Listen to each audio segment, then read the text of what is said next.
And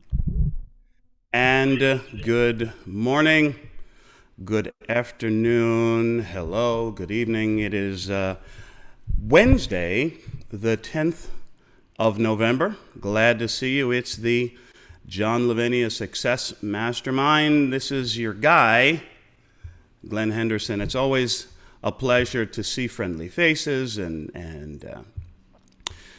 so on. How are you, Gail? Good afternoon. Greetings. I am jumping on here to see about what's happening, what else is going on in the mastermind world today. So we'll get to that. Right now, you're in the general session. We can tell you, and then the hospitality suite will be right after this. Following the hospitality suite this afternoon, 3 p.m. Eastern Time, our good friend Adrian Garner, Life and Business Tools, and 6 p.m. Eastern Time. Oh, well, here I am. Let me make sure I've got these right. Books for Britain at 3 p.m. With Mandy Anderson, and then 6 p.m. Eastern. It's Life and Business Tools with Adrian Garner. I was about to have our British friend up at 4 in the morning or whatever it is over there. Nice to see you, Gail and Linda, Virginia. Hello, Virginia and Daisy. It's been a minute. Been a minute since we were out in the desert being alternately cold and hot and whatever it was that we were doing out there and having fun. And the Money Mamas with us. You outside today walking around, Lindsay? Getting your exercise in? Well, not quite. She just came out of the pool, out of the swimming pool. Yes, at the out in the greenhouse behind her mansion. Gorgeous. Yes. So it's good to see all of us here today. There's been a very interesting thing happening in and around yours truly, and I wanted to use the circumstances to illustrate a principle, something that's been on my mind lately. But first, how's your Wealth Wednesday going? You know, I'm gonna keep mentioning our famous Wealth Wednesday, the idea from my buddy Ray, you know, right? Random act of kindness for a complete stranger involving a financial exchange. I need to figure out. I haven't done mine yet today, so I need to get on out and see who I can do a little something for today. But I try never to miss a Wealth Wednesday because it feels pretty good to do nice things for people. And so there's that. So here's what's been going on.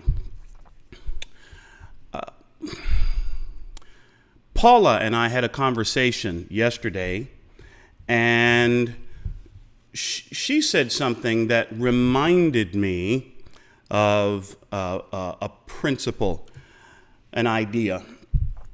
You all know that I started hosting a TV show a couple months back, and it's been great. Been having a really good time with that, interviewing some very interesting guests, including our very own Professor John. Holy moly. Look who it is. Stuart, how the heck are you, my friend? Good to see you, man. Great, good to see You just keep jumping on, and well, see, it's nice. It's very nice having our friends swing by. Anyway, been doing the TV show. Did you know about this, Stuart? I'm hosting a TV show now. It's just crazy talk. It's called Networking Now, and it airs every Friday at noon Central Time, 1 p.m. Eastern, 10 a.m. Pacific Time. I interview entrepreneurs, business leaders, most local to the Houston area, but I've done some remote interviews with people across different parts of the country, around the world. Interviewed someone in England one time, and I've interviewed some of the most fascinating business leaders and thought leaders and business coaches, including our very own Reverend Lavenia. He's been a guest on the show. We had a fabulous conversation. The whole idea being to talk about their careers, their businesses, and how they have used tips from them and advice on how they have used their networking skills and their relationships, their ability to create relationships to grow their businesses and grow their life. Networking, right? It's what I do, what I live for. Wow, all of our friends are good to see you, Gina. Christina, nice. So, well, here's what happened. I was in doing the show on a couple Fridays ago, and there was a young lady in there who came running up to me after my show was done and just, oh, that was so great. You know, I was watching you. So I have to work with you. Well, that's very nice. I'm sorry, your name is? Turns out her name is Andrea Gomez, and she, if you know anything about Spanish language, television, entertainment, news, Andrea was the lead anchor on the Univision television network for 15 years, a seasoned, respected veteran of television, knows all the guys, if you know what I mean, has all the contacts, and she's starting up a new venture that's going to involve more TV work and video content recording and providing a very unique and needed service in a specific business, in a specific industry. You'll be hearing more about that. The trick, the key, the reason I'm bringing this up is she asked me to co-host all the stuff with her, which is great, and which I found entirely shocking. A pleasant surprise, I'll put it that way, because I'm thinking to myself, what did I do? I mean, which switch did I turn to have all this good stuff happening? I'm still trying to figure it out. And it's wonderful news. It's fabulous. It's going to be really, really fun. We actually did our first recording session yesterday, and what a blast. Had a great time. She's a consummate professional. Oh, you want to hear something funny, though? I met her producer, who's also an industry veteran, decades of experience. Met her photographer, media guy, really sharp dude. And she was in, we do the interviews. We're going to be doing the interviews in English and Spanish, right? So, yes, and I'll be brushing up on my Spanish.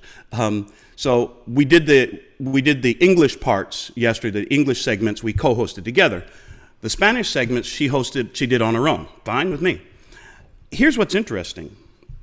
While she was doing the Spanish section, her media guy was standing outside in the other part of the studio, and he says to me, I said, well, how's it going? It's great. He says, yeah, it's great. He says, the funny thing, though, she's kind of stumbling over her words a little bit. In the interview, we've had to do several takes of things, and he says, and it's a funny thing, Glenn, she's been making more mistakes since you left the studio.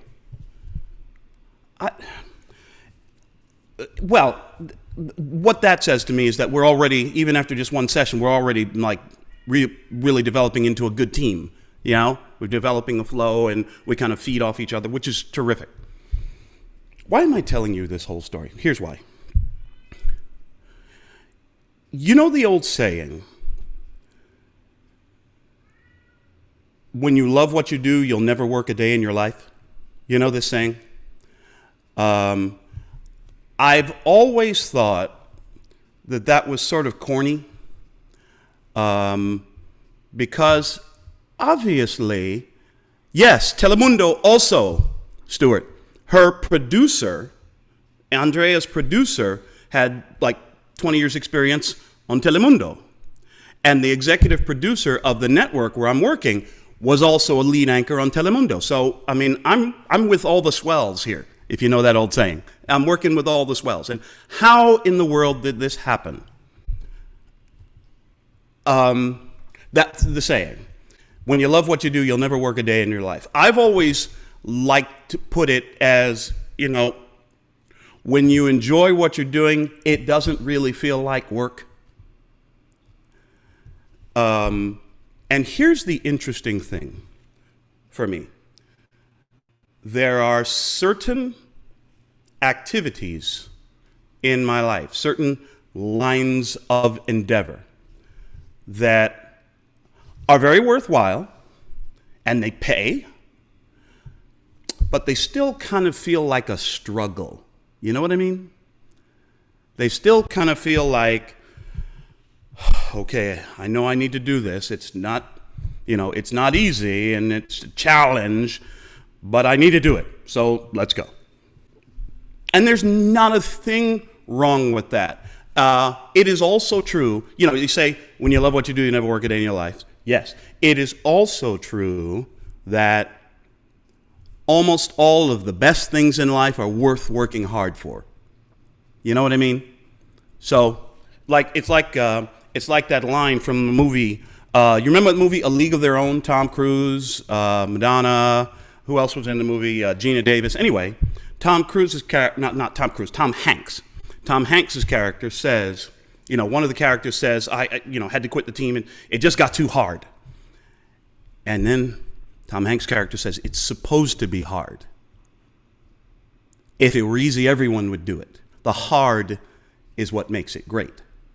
So there's a lot of truth in that too.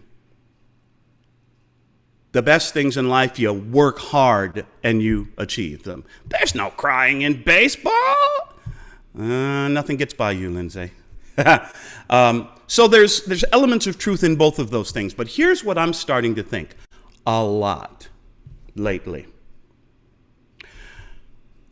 A friend of mine named Joel used to describe how he makes decisions on whether to do A or B or whether to do this thing at all. He says, I weigh up all the options, the possibilities, the pros and the cons.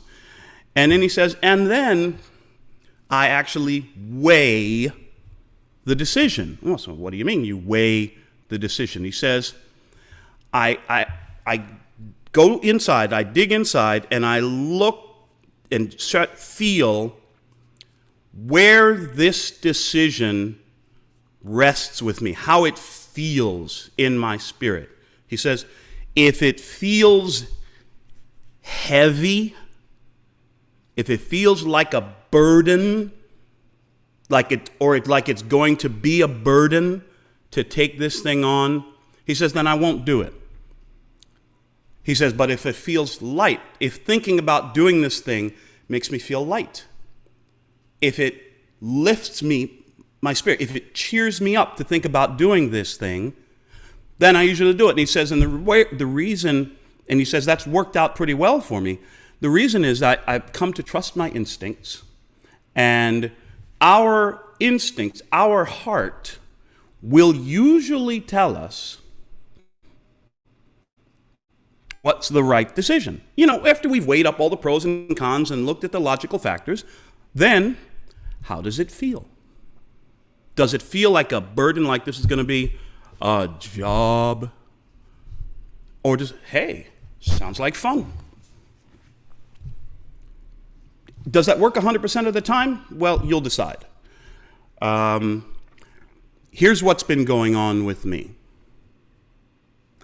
All of this stuff around TV show, around the media thing with this new venture, and around someone else just approached me who runs his own media company and wants to start planning out and working with me to launch a brand new YouTube channel for me, with success ideas and things of this nature.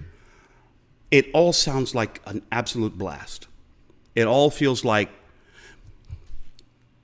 it sounds like so much fun to me. What I'm doing is so much fun to me.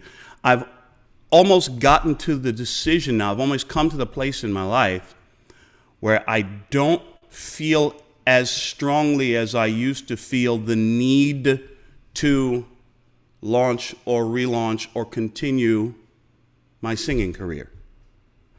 What? Yeah, it shocked me too to come to that realization.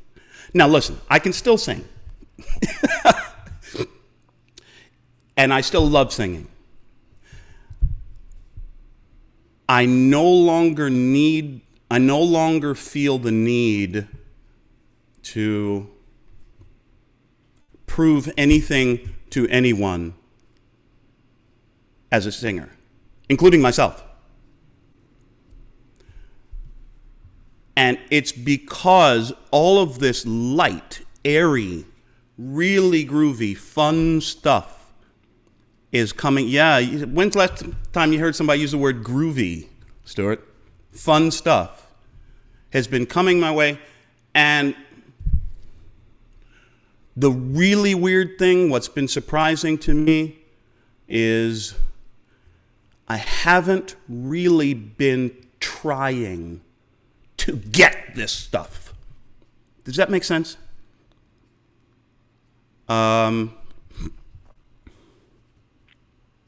And so, you know me, I'm always evaluating and reevaluating and reshuffling the priorities and doing all this kinds of stuff. And had a conversation on Saturday with a dear friend of ours, our realtor, in fact, the one who helped us sell our old house, helped us buy this new house. And I've got to tell you, this woman is an absolute stone badass. I may drag her on and introduce her to you sometime. So I may do an interview with her so you can see. Matter of fact, I did do an interview with her. She was the very first guest on the TV show. Anyway, she said to me, because I was telling her about this news, and she said, "Oh, I'm so excited for you. Congratulations." She says, "Well, why are you surprised? You're using your gifts. Of course, good things are going to come your way when you use your gifts." Oh. So that's the point. That's the point that I've been getting to this whole time. What is it that you are really, really good at and that you really have fun doing, that you really love doing? I know that for Stuart, if I may speak for him, it's the outdoors, nature, educating people, taking people out there and introducing them to their home planet, and working with animals and introducing people to animals and to the adventure life. That's what gets you up in the morning, bro. It's what you love to do. And every one of us has that thing, whatever it may have absolutely nothing to do with your day job, with your straight job, as we used to say in the music profession. It may have nothing to do with you. What you love may have nothing to do with your straight job, your day gig. It may have nothing to do with the business venture in which you're currently engaged. It may have nothing to do with what you do to pay the bills. And if I may be so bold as to suggest to us to offer this idea.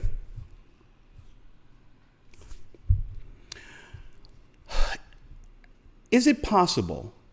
Could you be in a position to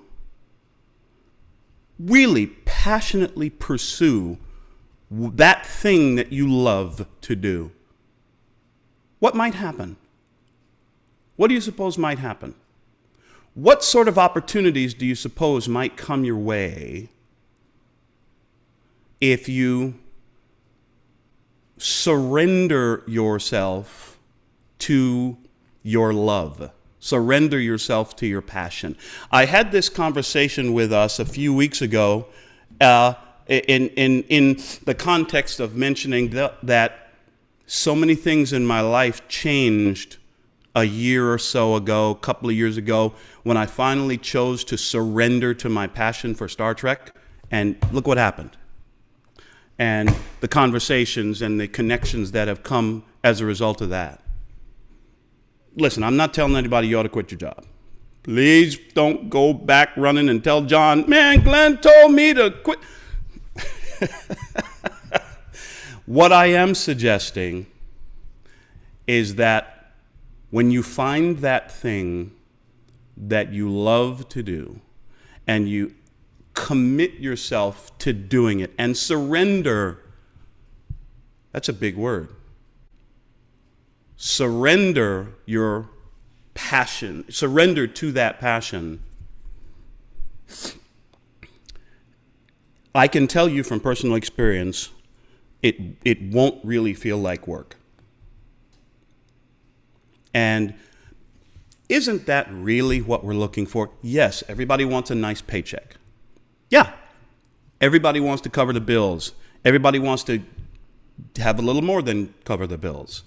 We want to travel. We want to, who doesn't want nice things? Why not? Right? What we're really after is that feeling. That feeling of, as my mother likes to call it, joy in the journey. So,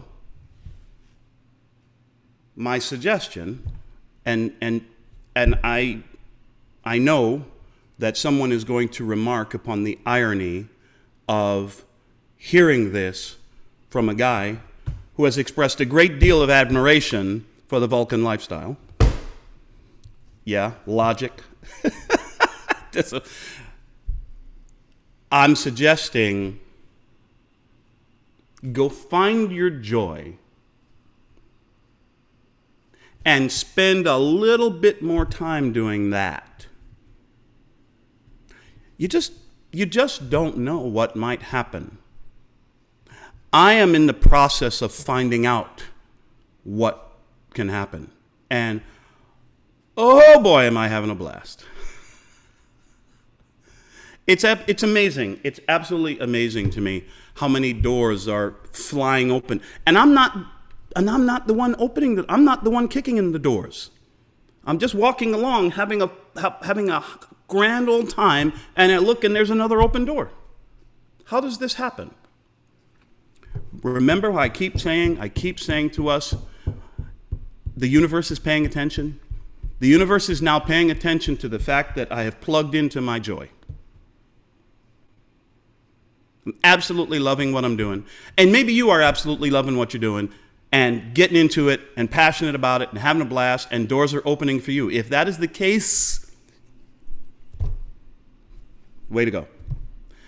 If perhaps we're thinking something other than that, thinking, well, yeah, okay, this is okay what I'm doing, but it still feels like, you know what I mean? Like Sisyphus pushing the rock up, Prometheus chained to the rock, and the birds circling overhead, you know.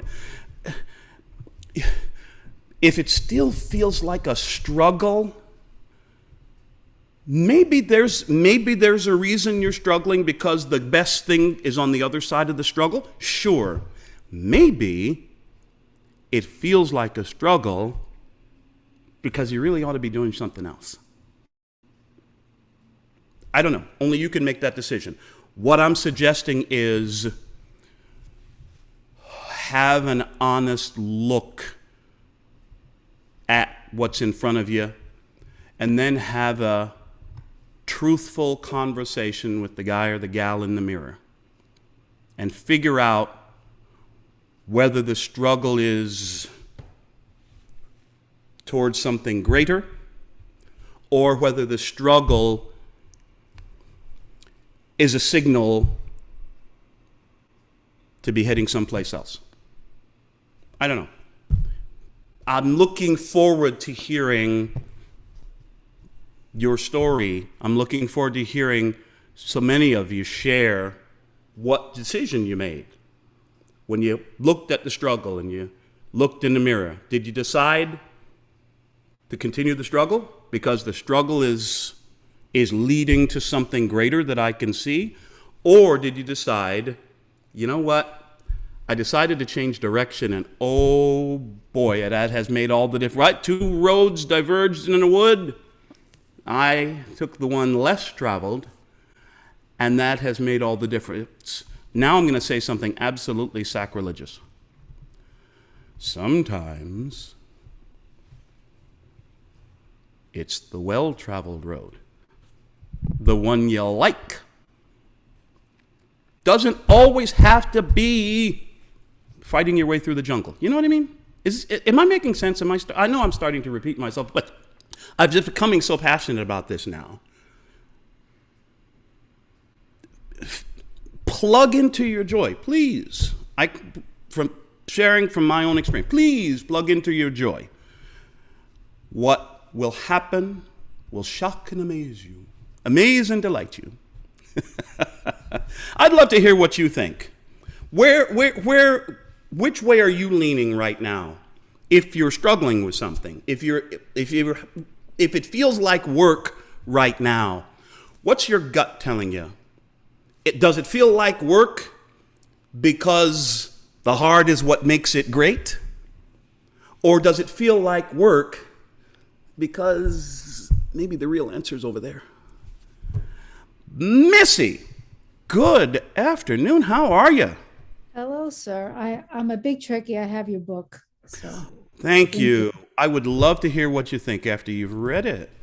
I read it. It's my alley. That's my alley. I Ah. one day we'll talk about how I scared William Shatner in a What? Star Trek convention. But I am struggling because I'm new to this meeting, but The mastermind, you know yes. that New Welcome. Jersey Welcome. We're guy, so glad to have you. Melania, he I would say he dragged me kicking, screaming, and crying into a project with which I am not comfortable because I've never done it. Hmm. And I even told him no. I can't. There's no way. And he's like, no. You can do it. And I don't know because you just said it. Is it because it's so far out of my comfort zone that it's just fear? Because that you mentioned heavy, so it feels heavy, but there's also something in there that's like I almost feel like God wants me to do this, but it's like I'd rather watch, the Tholian web than, you know what I'm saying, than do this or, have dinner with the Romulans. But Yeah. I can't figure out which it is because it's a newbie. I've never done it. And see, I want to ride Stuart's llamas. That I know. I don't know if you got that email. We're taking the trip out there, never right? had a book bucket list, but now that's on our bucket. We want to see Stuart's website, and Excellent. but that's a light, exciting feeling. Yes. But that Lavinia guy, he could talk you into, just go up to the top of the Empire State Building, just jump, you'll be fine. You'll be fine. He's like, so how do I figure that out? Is it just time? Because there's a lot of fear involved. But Yeah. I'm not afraid of fear. I'm going to push through the fear anyway. Mm-hmm. But I don't know. Yeah, this is the key moment, right?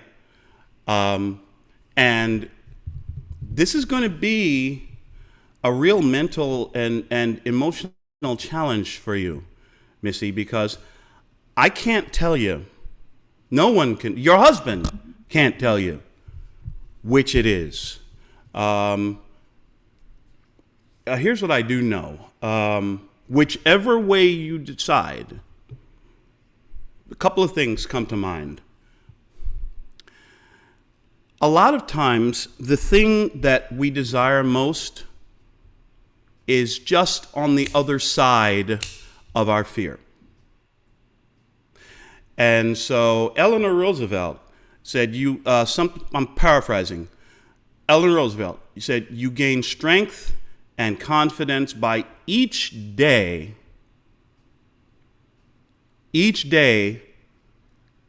conquering one fear, each day doing something you're afraid of. You must face the thing you fear.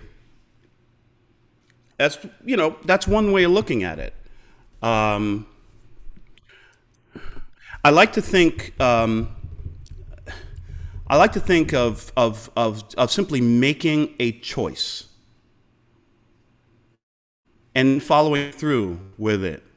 One of the things I love about Captain James T. Kirk, he is a man of decision. Yes. He's a man, he makes a decision and then he takes action based on that. Leap and the net will appear. So I'm thinking at this point that for you, it sounds to me, and please don't have this be me telling you what I think you ought to do. Absolutely. It sounds to me at this point like the struggle, the discomfort, the fear that you're currently feeling is what's being referred to as resistance. And in this case, the resistance, both within you, the feelings of fear, and the difficulty of the challenge, the difficulty of the activity, the resistance, I think, is pointing you, could very well be pointing you in the direction that you need to go.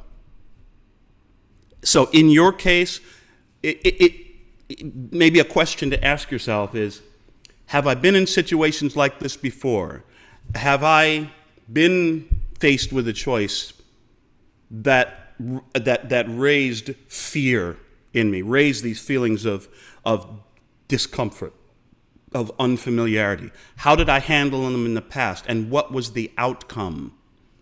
What could I have achieved? What could I have enjoyed had I taken the leap? I think in my own life of a decision that I was presented with years and years and years ago concerning a move that I was offered in my music career. I didn't take the leap. I didn't accept that invitation or that offer, and I've regretted it years and years and years. For a long time, I regretted it. I would regret this. And then I learned, for me, that the real key to the whole thing wasn't what I missed out on. It was the life that I went on to have, because I think, in my case, had I taken that choice, had I taken that direction, I never would have met any of you. And I never would have had the opportunity to participate in this fabulous mastermind with all these geniuses, including you, Mizzy. So I have this sense right now in my gut that through the fire might be where you want to be going right now. My intuition is telling me that, but my fear is like, wait a minute, we don't do this, remember? We don't, this is not our. Yeah. So thank you for your input. Absolutely. And, your thoughts on that. Courage is not the absence of fear. I'm going to Captain Kirk it. I'm going to just pretend I'm, Oh, hell yeah. Let's go. JTK, yeah. On my personal responsibility, we are proceeding into the neutral zone. Yes. Anyway, what else? What other thoughts are... I can see the smoke coming out of Stuart's ears. I'm going to give him a minute to respond, but there's something in there. We'll get back to you in a minute, my friend. Who else is having a thought about this whole thing of do what you love and see what happens? Matter of fact, surrender to what you love and see what happens.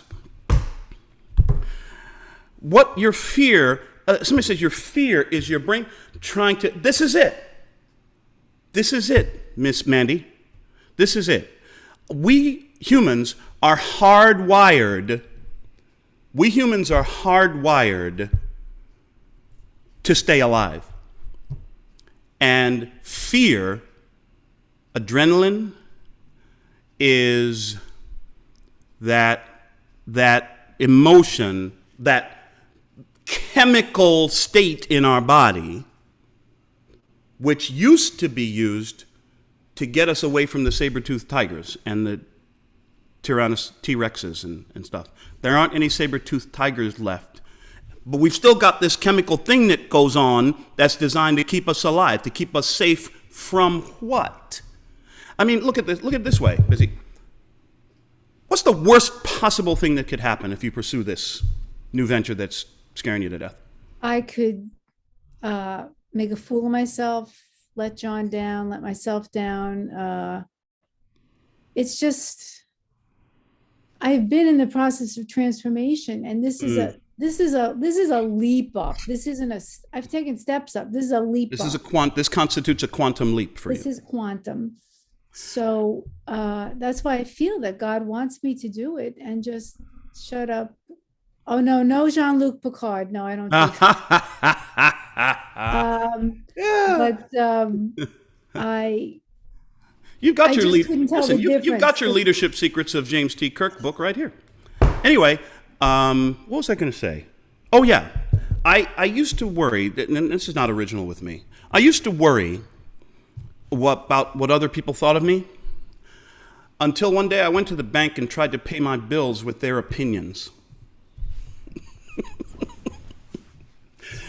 Who gives a flying F what people think? Airfingers quotes. People think. That was a hard one. That's been a really hard one for me to get over. As a matter of fact, I was just watching a movie this morning. I'm a movie guy. I was watching Guess Who's Coming to Dinner, the original. Sidney Poitier, Sandra Tracy, Katharine Hepburn. Wonderful movie. At one point, John Prentice's father, Sidney Poitier's character, his father says to him, you don't know what you're doing here, son.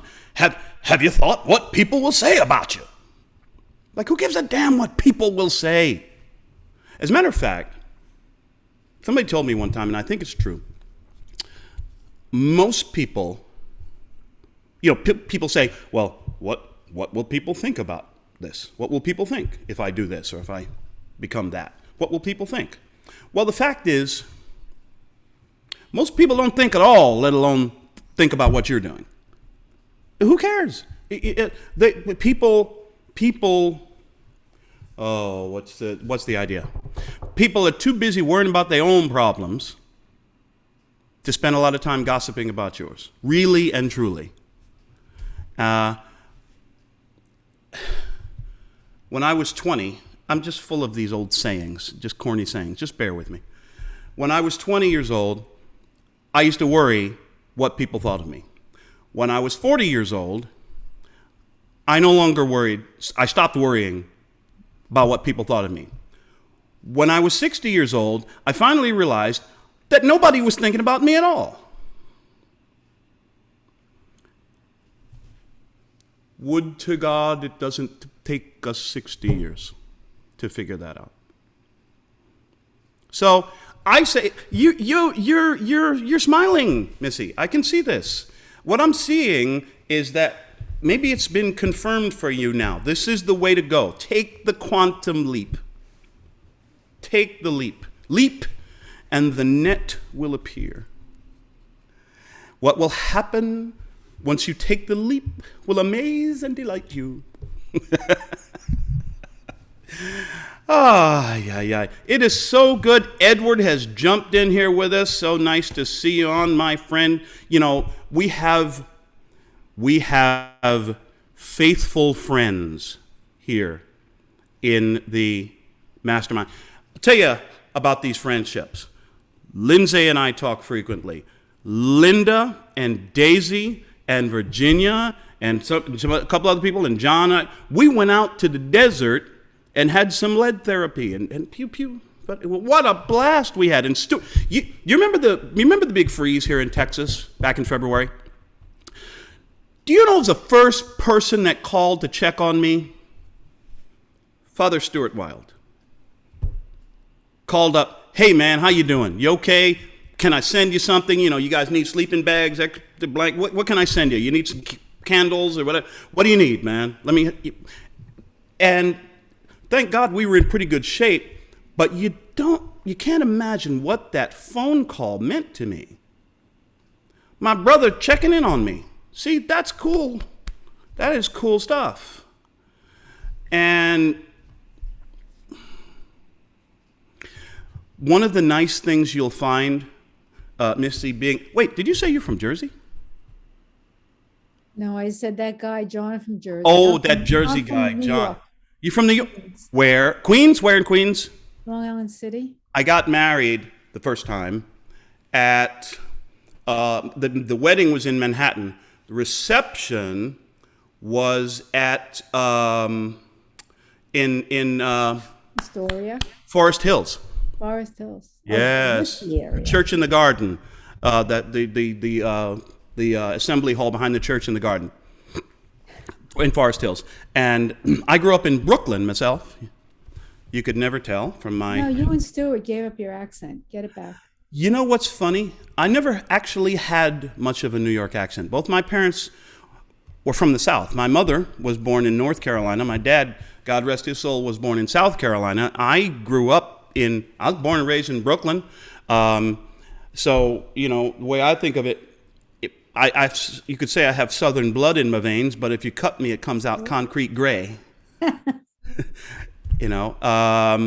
And New York is in my blood. Down here in Houston now, and loving the lifestyle. It's a little bit warmer and a whole lot cheaper down here in Texas, and so we like it. So anyway, you're on the right track, Missy. You're on the right track. And one of the beautiful things about being in this mastermind is the fellowship. You'll have people calling, texting, messaging, checking up on you, touching base with you. It's amazing. It's amazing. And we bring questions, concerns, worries, fears, struggles to each other, and we support each other. It's fantastic. Absolutely fantastic. I've gotten so much help and advice and counsel and like phone calls in the middle of the freezing weather. And hopefully I've been able to share a little something with somebody that might have helped them along in their journey. So this is what we do. Somebody said in the comments, Linda, ultimately this becomes a question of trusting yourself. Each of us, trusting our instincts. Believe it or not, our instincts usually lead us in the right direction. Am I right? Everybody? Okay. I was raised, just going to say, I was raised in many ways to not trust my instincts for a variety of reasons, which I won't get into. Some of them having to do with culture, some of them having to do with religious teachings, having to do with whatever. I was taught that don't trust your gut, don't trust your instinct. Your instinct is flawed, and it will lead you down the wrong path. Okay, there's an argument to be made for that, possibly. There's also an argument to be made that, again, as Mandy said, our gut, our instincts were designed to keep us alive. So we may hold ourselves back some with our decisions, but really we kind of want, deep down, we really kind of want the best for ourselves, don't we? And the nice thing, again, about being in this group is you are hanging around several times a week. You're hanging around with a group of people who also want the best for you. And we're supporting and building each other up. It's fantastic. I would love to have a conversation with you, Missy, about the book and your thoughts, your reactions. Here it is. The one, the only, the man, the myth, the legend. What's happening, Stuart? Good to see you, brother. Oh my God, so good to see your face and hear your voice, and just great to be with you today, man. Slowly getting back into the swing of things, getting my mojo back, as Austin Powers would say. Oh my God, dude. Congrats, major congrats on the television show and the podcast.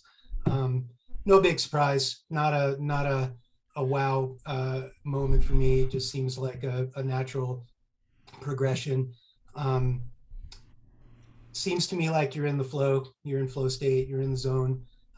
You can do no wrong, right? That's that sort of effortless state where nothing is forced and just all these amazing things are coming your way. And it's because of who you are and the way that you walk through this world, my friend. You know, you inspire, you elevate, you increase, right? You reach people. So it just seems like the next step for you. So Thank you, my friend. Um, I did a gig with Telemundo years ago. Seriously? Yeah, for their they have like an outdoor sports show, and of course that was, I think it's probably still NBC Universal that owns Telemundo, Yes, and I think so. probably Univision as well. I Mhm. can't remember the name of the host, um, but it was great, and it was all in Spanish, Mhm. and it was super cool. And Nice. I got to use my Spanish skills. Props to my father from the Bronx, who, when it came time to take a second language in school, and I had friends that were taking French and other things, and my old man was like, "No, dude, you got to take Spanish, man. Spanish is where it's at." And Smart. You know, it's funny how the old saying, right? The older we get, the smarter our parents were. true that, true that. Um, yeah, man. Love what you do, and you never have to work a day in your life. I've been blessed, man. I have been so blessed and so fortunate to have a career spanning, you know, the bulk of my life now, where I really loved what I did, loved what I do.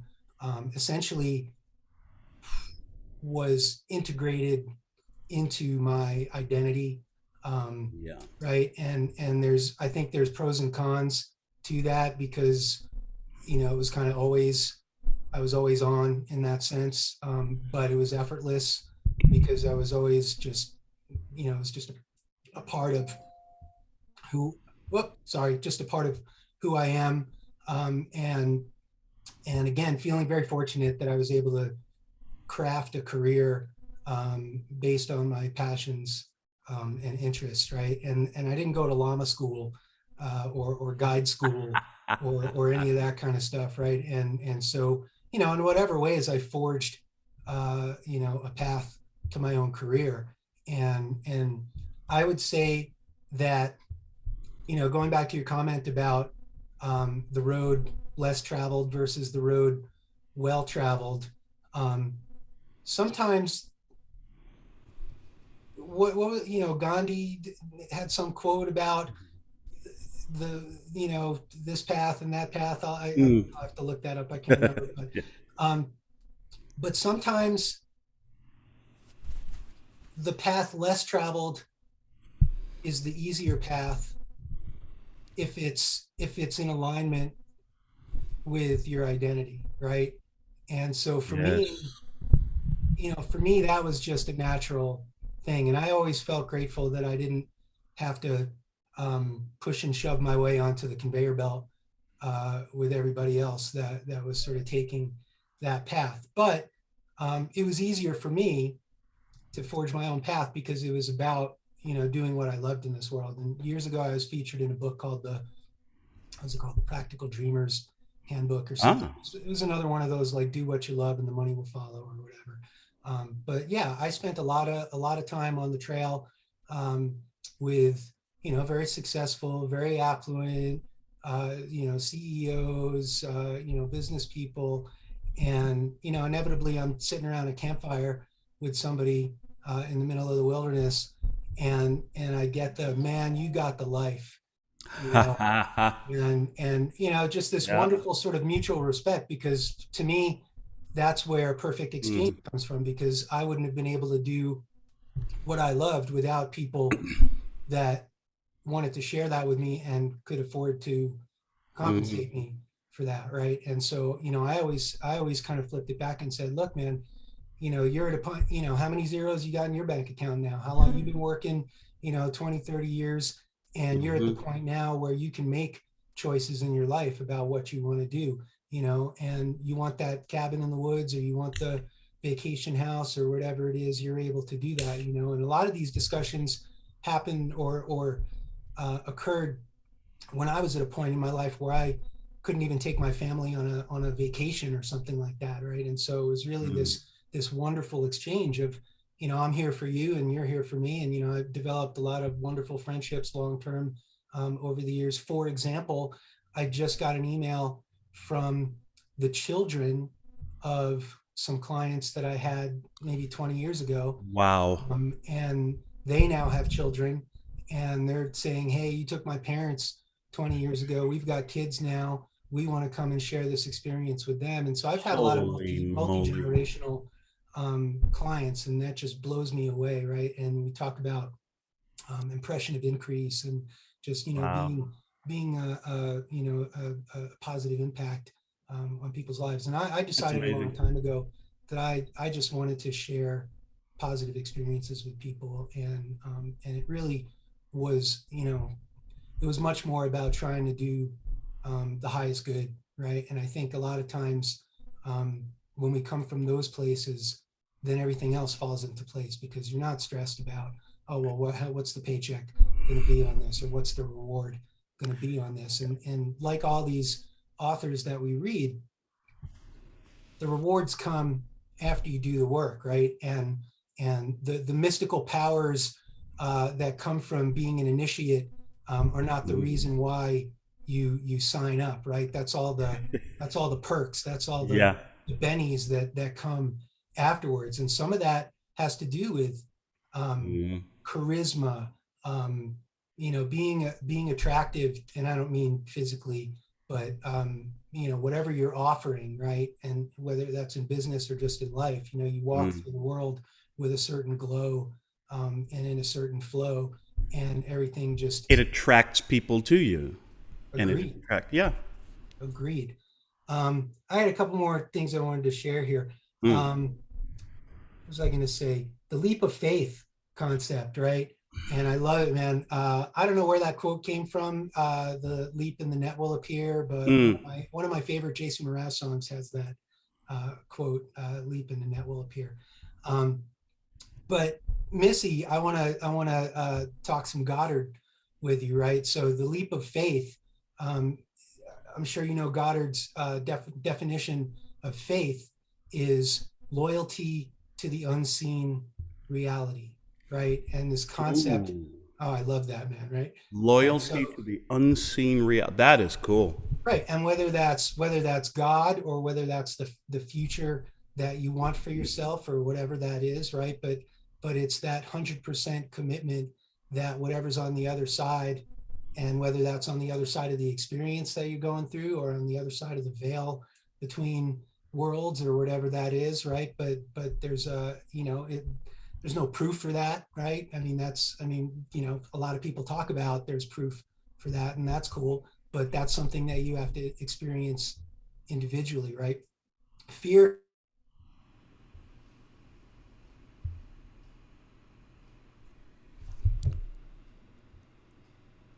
You froze up for just a minute there, Stuart, looks like. Or maybe it's me. Can you all still hear me? Thumbs up if you can hear me. Okay, it may be Stuart. We'll come back to him in just a moment. Boy, technology is a wonderful thing when it works. Stuart reminded me of something. Sayings, right? About most of the wise things that fall out of my face are I either read in a book or stole from a movie line or something. You too, Missy. William Hutchison Murray. You've heard this one 100 times. Until one is committed, there is hesitancy, the chance to draw back, always ineffectiveness. Concerning all acts of initiative and creation, there is one elementary truth, the ignorance of which kills countless ideas and splendid plans. That the moment one definitely commits oneself, then providence moves too. All sorts of things occur to help one that would never otherwise have occurred. A whole stream of events issues from the decision, raising in one's favor all manner of unforeseen incidents and meetings and material assistance which no man could have dreamt would have come his way. I have learned a deep respect for one of Goethe's couplets. Whatever you can do, or dream you can, begin it. Boldness has genius, power, and magic in it. Wow, isn't that something? Isn't that something? By the way, William Henry Hutchison, as I believe, was one of the first men to climb Everest. Gail, good evening. How are you? I'm okay, thank you. Congratulations on your show. Thank you. I would love to be able to see it, because even just listening to your voice it draws you in, and so with your personality, I can see that it's going to be very popular. So congratulations on that. Thank You know, Thank you very much. I have always told my kids, you know, you have to do what you love. And just as you were saying before, and for me, my last career, which lasted 30 years, the last 30 years of my life was something that I absolutely loved, so much so that I volunteered for 3 years at no pay to keep on in the job without, not having, so I didn't have to retire, but I was officially retired, so I absolutely loved it. I have yet to find what I absolutely love now going forward. You know, I signed up with Amazon and I tried 2 or 3 different things, and it's just not me. And then with COVID and with all the broken bones and operations and everything I've had this last, was it 18 months almost, has been a real tough go for me. But it's also been a crutch where I've said, oh, I'm too, my health is not good enough to be able to go after it and do what I want. So, you know, I've been using it as an excuse, but I have yet to find where my passion will take me, what I love to do. So, Yeah. universe, send it to me. Of one thing, Gail, I have no doubt. You will find that direction, because you are clearly a woman of great passions, and you're not afraid to let your passion, to let your heart be your guide. Yeah. So it's coming for you, I have no doubt, and I'm going to be celebrating. I'm looking forward to celebrating with you when the lights come on. Thank you. Thank you. We are just about near the end. Stuart sent a message through that his system went down out there. I think maybe the llama kicked one of the wires out or something. And so we're going to wrap it up at that point, unless someone's got a thought burning a hole in the pocket of your mind, as we say. We shall wrap it up. Don't forget, Hospitality Suite right after this. Swing by and say hi. Our good friend Mandy Anderson this afternoon at 3 p.m. Eastern Time. Books for Britain. And then at 6, pretty much the smartest man in the room, Professor Adrian Garner, with life and business tools. There will be, sadly, no networking magic conversation tonight, but we'll be back next Wednesday, the 16th, at 17th, at 8 Eastern, 9 Eastern, 8 Central, with Networking Magic. My friends, make it a fabulous Wednesday. Don't forget, it's Wealth Wednesday, right? Find somebody to do something nice for. Have a great one. Live long and prosper, my friends. See you soon. Bye for now.